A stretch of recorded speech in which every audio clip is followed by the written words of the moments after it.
லதா, தற்போது பிரதமர் மோடி சுவாமி தரிசனம் முடிந்து கிளம்பியுள்ளார். தற்போது பொதுக்கூட்டத்திற்கு எப்போது செல்வார்? அங்கு என்னென்ன நிகழ்வுகள்லாம் நடைபெற இருக்கு? வணக்கம். தற்பொழுது பிரதமர் மோடி அவர்கள் திருப்பரங்குன்றம் சுவாமி திருக்கோயிலில் அவர் சாமி தரிசனம் செய்து முடித்த பிறகு அவர் சாலை மார்க்கமாக மீண்டும் என்டிஏ பொதுக்கூட்டம் நடைபெறக்கூடிய இடத்திற்கு செல்கிறார். அங்கே ஏற்கனவே பல்வேறு ஏற்பாடுகள், அங்கே அந்த மாநாட்டுக்கு தேவையான பல்வேறு ஏற்பாடுகள் எல்லாம் செய்யப்பட்டு இருக்கிறது. 150 ஏக்கர் பரப்பளவில் அந்த ஏற்பாடுகள் எல்லாம் தயார் நிலையில் இருக்கிறது. பல அடுக்கு பாதுகாப்புகள் எல்லாம் போடப்பட்டு இருக்கிறது. ஏற்கனவே மதுராந்தகத்தில் இதே போன்ற ஒரு பொதுக்கூட்டம் நடைபெற்றிருந்தது. ஒரு என்டிஏ கூட்டணியின் ஒரு பொதுக்கூட்டமாக தான் அது நடந்தேறியது. அதே போன்றதொரு கூட்டம் தான் தற்போதும் நடக்க போகிறது.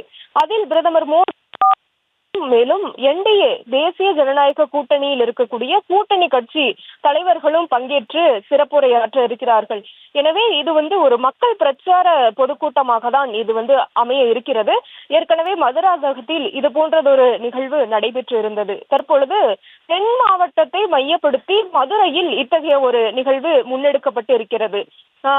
இது போன்ற ஒரு முன்னெடுப்பு என்பது தென் மாவட்டங்களில் மக்களினுடைய கவனத்தை பெறக்கூடிய வகையில் பிரதமர் மோடி அவர்களினுடைய பயணமானது அமைய இருப்பதாகவும் நாம் புரிந்து கொள்ளலாம். எனவே அது போன்றது ஒரு ஏற்பாடு செய்யப்பட்டிருக்கிறது.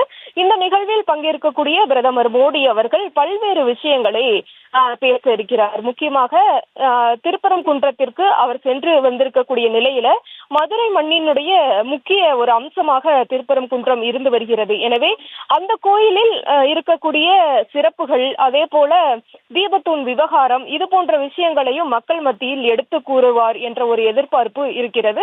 அதே போல வழக்கமாக திமுகவினுடைய மக்கள் விரோத பிரச்சனைகள் என்று அவர் பேசக்கூடிய விஷயங்கள், வாரிசு அரசியல், ஊழல், இது போன்ற பல்வேறு விஷயங்களையும் அவர் பேச இருப்பதாக தகவல்கள் கிடைத்திருக்கிறது.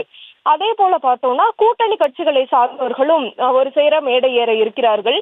எடப்பாடி பழனிசாமி, அன்புமணி ராமதாஸ், டிடிவி தினகரன், இப்படி கூட்டணியில் இருக்கக்கூடிய பலரும் ஒரு சேர மேடை ஏற இருக்கிறார்கள். அனைவருக்குமே பேச அனுமதிக்கப்படுவார்கள். ஏற்கனவே நிகழ்ச்சி அங்கே தொடங்கி நடைபெற்று கொண்டு இருக்கிறது.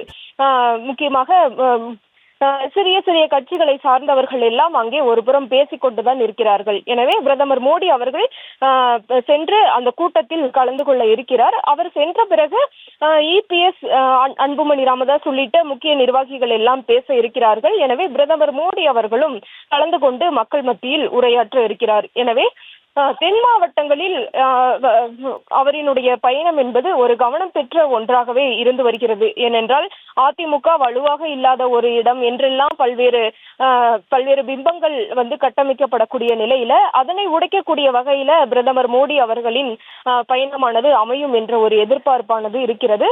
எனவே தென் மாவட்ட மக்கள் மத்தியில் என்டிஏ கூட்டணி எந்த அளவிற்கு கொண்டு சேர்க்கக்கூடிய ஒன்றாக இது அமையும் என்பதை இதை ஒரு வாய்ப்பாக அவர்கள் பார்க்கிறார்கள். எனவே பல்வேறு விஷயங்கள், மத்திய அரசு தமிழ்நாட்டிற்கு என்னென்ன திட்டங்களை எல்லாம் கொண்டு வருகிறது, தற்போது வருகை தந்திருக்கக்கூடிய பிரதமர் மோடி அவர்கள் என்னென்ன திட்டங்களை, எத்தனை 1000 கோடி, உதாரணத்திற்கு தமிழகத்திற்கு வருகை தந்திருக்கக்கூடிய அவர் 4400 கோடி மதிப்பிலான திட்டங்களை எல்லாம் தொடங்கி வைத்திருக்கிறார். எனவே இது போன்ற ஒவ்வொரு முறையும் அவர் வருகையின் போது எப்படி ஆயிரக்கணக்கான கோடிகள் தமிழ்நாட்டின் திட்டங்கள் எல்லாம் கொண்டு வரப்படுகிறது உள்ளிட்ட பல்வேறு விஷயங்களை எல்லாம் மக்களிடம் சென்று சேர்க்கக்கூடிய வகையிலும் இந்த கூட்டம் நடைபெற இருக்கிறது. அதே போல தேர்தலுக்கு இன்னும் 2 மாதங்கள் கூட முழுமையாக இல்லை, சொல்ல போனால் 1.5 மாதங்கள் தான் இருக்கிறது.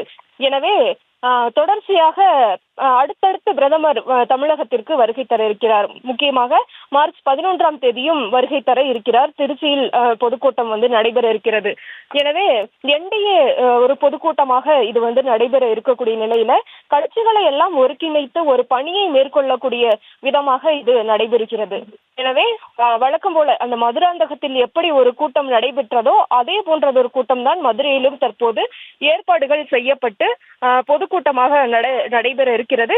இதில் முக்கியமான விஷயம் என்பது பிரதமர் அவர்களினுடைய பேச்சுதான், அவரினுடைய மேடை பேச்சுதான் முக்கியமானதாக அமையும். அவர் என்ன மாதிரியான அறிவிப்புகளை வெளியிட இருக்கிறார், திமுக அரசை விமர்சிக்கும் போது என்ன விஷயங்களை குறிப்பிட இருக்கிறார், அதே போல திருப்பரங்குன்றம் விவகாரம் என்பது பாஜகவினுடைய ஒரு அரசியல் மையமாகவே பார்க்கப்படுகிறது. ஏனென்றால் ஏற்கனவே தீபத்தூண் விவகாரத்தில் திமுகவுக்கும் பாஜகவுக்கும் ஒரு போரே நடைபெற்றிருந்தது.